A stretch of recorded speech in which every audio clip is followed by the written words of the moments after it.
Welcome to Module 3, where you will learn how to attract high-end clients. In the previous module, you dealt with the planning part of your webinar. Now it's time to start thinking about how will the people come to know about your webinar. This task that stands tall before us is going to take some ingenuity and smart work on your part. Of course, the technology is available for you to make it work effectively. Ask yourself, who is your target audience? The people who will get attracted to your webinar will mainly be those who are either striving to develop their career in that field, or people who are interested in giving their career a push to increase revenue. There may also be highly experienced professionals who are just looking for new ideas and different perspectives. After gaining a new insight into their field of expertise, the ideas presented in your webinar should be such that these people are able to mold them into their own style. To begin with, you should have in mind the number of participants who will attend to your webinar. If this is your first webinar ever, then you may want to start with a small number of participants. As you gain confidence and a little more experience, you can increase the number of people who will attend it. Let's see what else will be required to have your webinar known to everyone. What is the aim of your webinar? What does it want to convey, and with whom do you want to share it? These are the questions which will lead you to ways which can help your approach and attract the right audience. For instance, if your webinar is about adventure sports, then the target audience includes everyone in the world. Of course it is, with the prerequisite that the person has knowledge of surfing and working on the internet. It could include people who are interested in adventure activities such as rafting, kayaking, trekking, and so on. There will be people who may be interested in making a career out of it. Now it depends on the purpose of your webinar, whether it is aimed towards helping people and make a career out of adventure sports or simply sharing the information. Even though your webinar includes both these purposes, then your target audience will be large in number. The audience may include business owners, entrepreneurs, or adventure sports enthusiasts. If you want to invite all of these to your webinar, then the approach will have to be different for each. For people interested in adventure, the sample webinar may be designed in a way that emphasizes on talent and hunger for adventure sports. Whereas business owners, it may be designed in a way that emphasizes on profit, sales, innovative ideas for their line of business. For a start, you can create a website that features your achievements, your aim, how will your webinar help people, what's in it for them, and lastly, it should contain a trial pack of your webinar. This trial pack should be kept free of charge. A page in the website should also invite people to register free of charge and give their reviews on the webinar. After a few people have gone through it, they will be interested in gaining further knowledge about your webinar. The webinar should create some kind of inquisitiveness as well as adequate interest in them, so that they will be keen on taking the next step. You need to remember that the first impression is the last impression, and therefore the content that you present the first time should be interesting and should end with a word or two about how they can gather more information and benefit much more if they enroll to your paid courses. When you make your webinar a paid one, you can change the perspective of your participants about your webinar. Imagine yourself signing up for a free webinar and then imagine it when you're signing up for a paid one. Is your point of view and the level of seriousness the same in both cases? Of course not. You immediately go into the line of thinking that the one which is free can be missed, but the one you've paid for cannot be missed because you have paid your hard-earned money for it. Similarly, another thing in which the participant's point of view differs is that they perceive the paid one to be of higher value than the one which is free of cost. Well, most of us would think that way. People will also take the paid webinar more seriously than the one that's free. That's simple human psychology. Let's consider a situation where you have offered a free webinar in an attempt to enhance your business. What do you think is your unique selling point? Have you included a glimpse of it in the free webinar? If yes, then what does it convey? Do you think it will catch everyone's attention and also create a stir in the prospective participants? These are some important questions, answers, to which will decide the number of people that sign up and the turnout on the day of your webinar. Your basic aim of offering the free webinar should be to generate curiosity and interest that it prompts the person to register for your webinar, especially the paid one. The free webinar is an attempt on your part to form the first impression, so you need to make the most of it. It should be so impressive and have such an impact that even someone not from that particular field should have the urge to know more about it. Your initial few slides and the slides at the end need to be very impactful.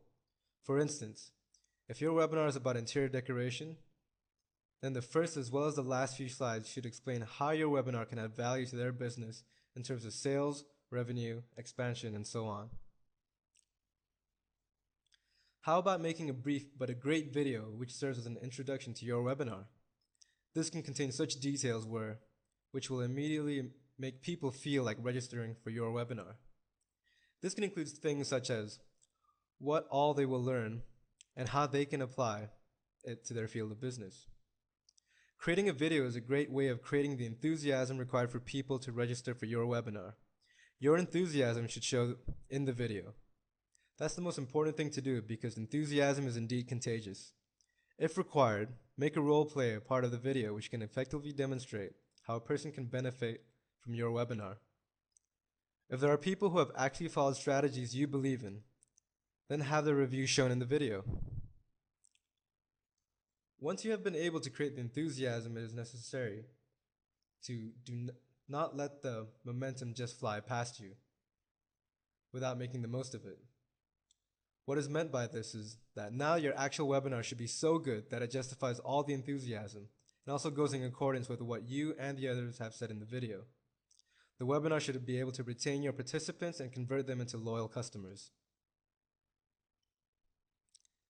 Now that you have understood the target audience, their line of thinking and the kind of actions you should take to attract the right people, you are ready to explore the various ways in which you can make your webinar known. Throughout the process, you should never lose sight of the main purpose of conducting your webinar. For instance, if the webinar is being conducted to promote the sales of your sports gear, then you have identified the target audience as people who are passionately involved in adventure activities or are themselves in the same business. Have you identified what you are good at? Is it blogging or social networking? Well, it's time to identify it and put your energy into it.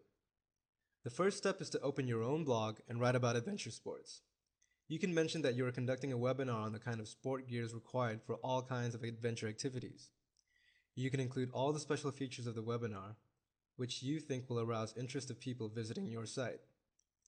It is necessary to start your blog well in time so that people are able to follow your blog if they are keen on attending your webinar. You can cash in on the fact that many people search the news websites for information on various things.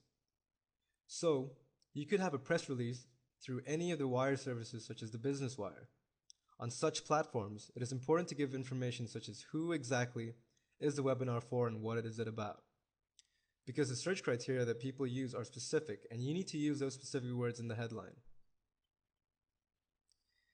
Do you think that the younger people will be more attracted to your webinar?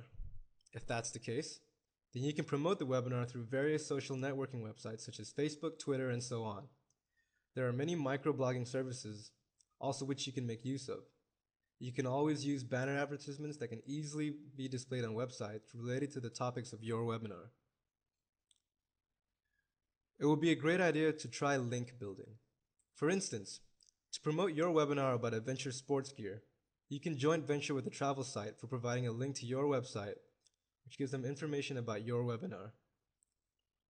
The underlying logic of doing this is to attract those people to your webinar whose interests already lies in the same direction. Of course, since this is going to be a paid initiative towards promoting your webinar, so you can decide whether it's worth it or not. This means that each sign-up will entail you paying up a commission to the affiliate website.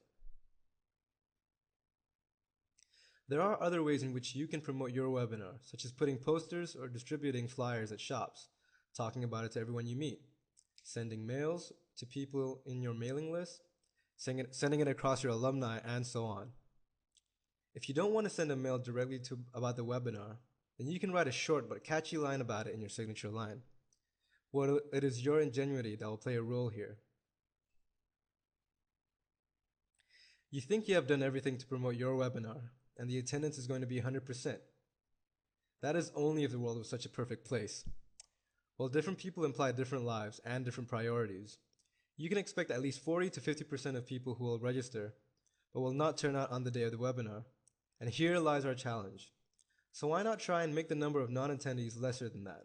After all, you have taken a lot of effort in planning, preparing, and promoting your webinar, haven't you? So you definitely deserve better. If your webinar is free, then you can expect attendance much lesser than the same for a paid one.